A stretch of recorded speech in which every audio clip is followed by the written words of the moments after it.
खेत की हवा में जो सुकून मिलता है वो किसी एसी के कमरे में महसूस नहीं होता। नमस्कार दोस्तों, स्वागत है आपका एक बार फिर से। मैं हूं आपका दोस्त कवि आदि गणेश। अपनी सामाजिक विज्ञान की रीट हेतु टॉपिक वाइज टेस्ट सीरीज चल रही है। आज जो प्रश्नों का संकलन है अपना वो है विवाह जो बिंदु है वहाँ से। टेस्ट सीरीज संख्या है 5। तो आपको ये हमारी कक्षाएं अच्छी लग रही है तो आप अपने भाई बंधुओं को भेज सकते हैं। और पहली बार देख रहे हैं तो सब्सक्राइब करके घंटे के निशान को ज़रूर दबा लें आप, ताकि आपको वीडियो का नोटिफिकेशन मिलता रहे। चलिए प्रारंभ करते हैं। पहला प्रश्न है, विवाह स्त्री और पुरुष को पारिवारिक जीवन में प्रवेश कराने की एक संस्था है। ये कथन किसका है? मजूमदार का, बोगार्ट्स का, गिब्स का या फिर जॉन मार्श का?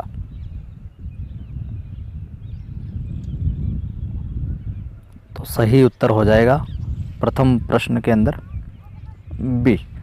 यह है अपने बोगार्ट साहब का कथन है। ये कहते हैं कि विवाह स्त्री और पुरुष को पारिवारिक जीवन में प्रवेश कराने की क्या है? संस्था है।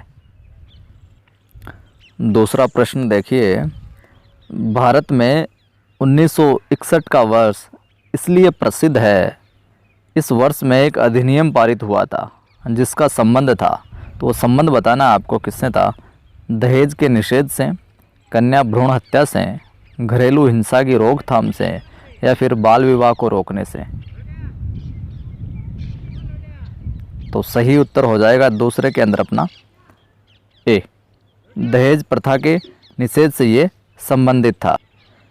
तीसरा प्रश्न है अपना आज का, बातिल विवाह की अवधारणा किस धर्म से संबंधित है? हिंदू धर्म से, मुस्लिम, पारसी या फिर ईसाई?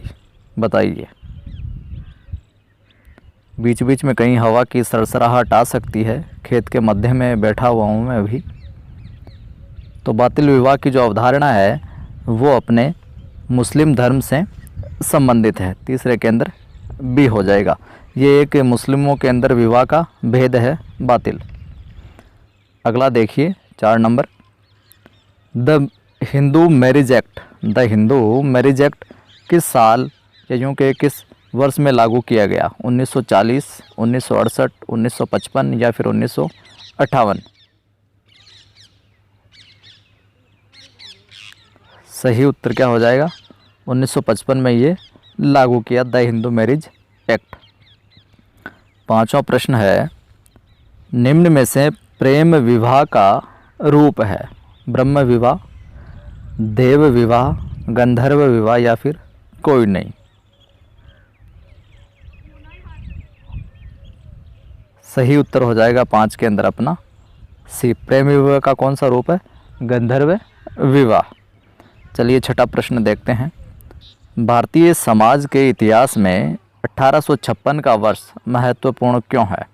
1856 के अंदर क्या विशेष हुआ था भारतीय समाज के अंदर?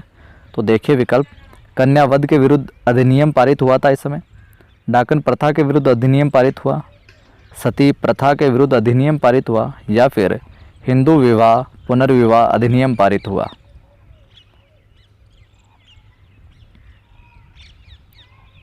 तो क्या हो जाएगा सही उत्तर छठे के अंदर? डी हो जाएगा अपना, हिंदू विधवा पुनर्विवाह अधिनियम पारित हुआ था 1856 के अंदर। ध्यान रखना, हिंदू विधवा पुनर्विवाह। ठीक है। चलिए 7वां प्रश्न है, मुस्लिम समाज में उचित या सही विवाह किसको माना गया है कि बिल्कुल ये सबसे सही है? बातिल, फासिद, मुताह या फिर निकाह है?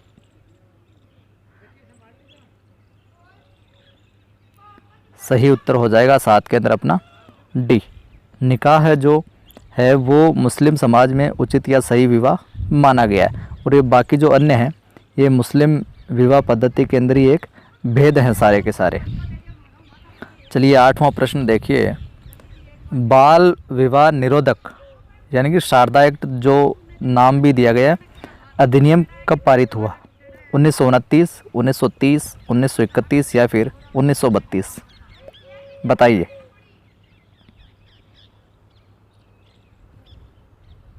तो 8 के अंदर अपना सही उत्तर हो जाएगा ए, 1929 1929 में पारित हुआ था बाल विवाह निरोधक अधिनियम, जो शारदा एक्ट के नाम से भी जाना जाता है।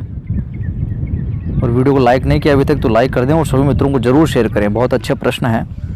अगला है 9वां प्रश्न, हिंदू विवाहित महिलाओं का पृथक निवास एवं भरण पोषण अधिनियम कब पारित हुआ था?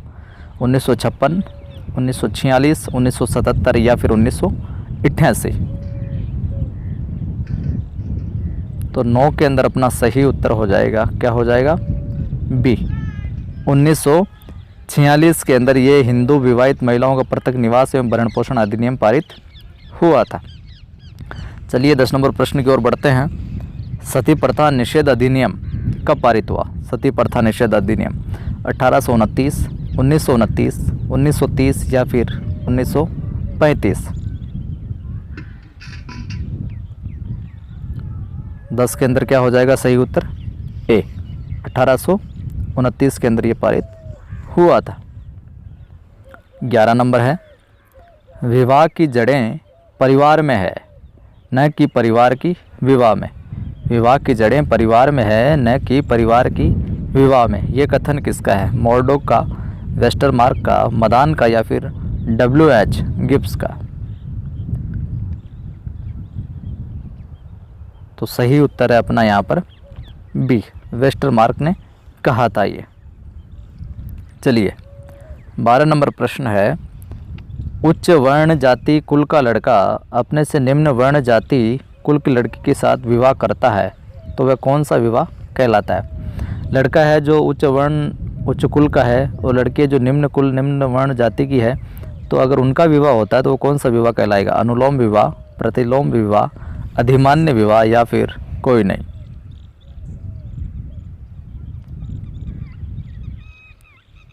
तो कौन सा कहलाएगा? 12 के अंदर हो जाएगा अपना ए, अनुलोम विवाह। और प्रतिलोम विवाह के अंदर इसका उल्टा होता है। लड़की है जो उच्च कुल की होती है और लड़का है जो निम्न कुल का होता है, तब वो विवाह होता है, वो कहलाता है प्रतिलोम विवाह। चलिए 13 नंबर प्रश्न है अपना, हिंदू समाज में सबसे उत्तम या सर्वश्रेष्ठ विवाह माना जाता है? जैसे कि मुस्लिमों के अंदर हमने बात की निकाह है जो सही या उचित विवाह माना जाता है, वैसे ही हिंदू समाज में सबसे उत्तम या सर्वश्रेष्ठ विवाह कौन सा माना जाता है? देव विवाह, गंधर्व विवाह, राक्षस विवाह या फिर ब्रह्म विवाह?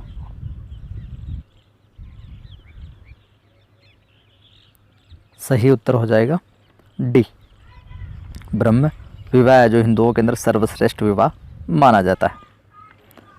अगला प्रश्न है, निम्न में से एक मुस्लिम विवाह का भेद नहीं है। पहले एक प्रश्न आपने अच्छे से देखा होगा तो इस प्रश्न का उत्तर अच्छे से दे पाएंगे।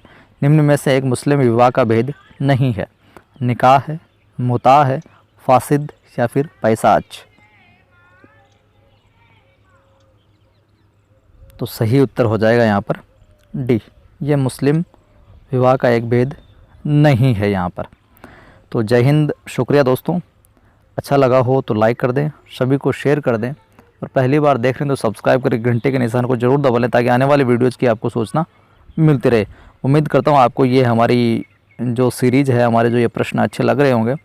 और कल अपना जो टॉपिक होगा वो होगा लैंगिक समझ और संवेदनशीलता से संबंधित, और आपको कल सुबह वाले वीडियो में बता दिया जाएगा। चलिए फिर मिलते हैं।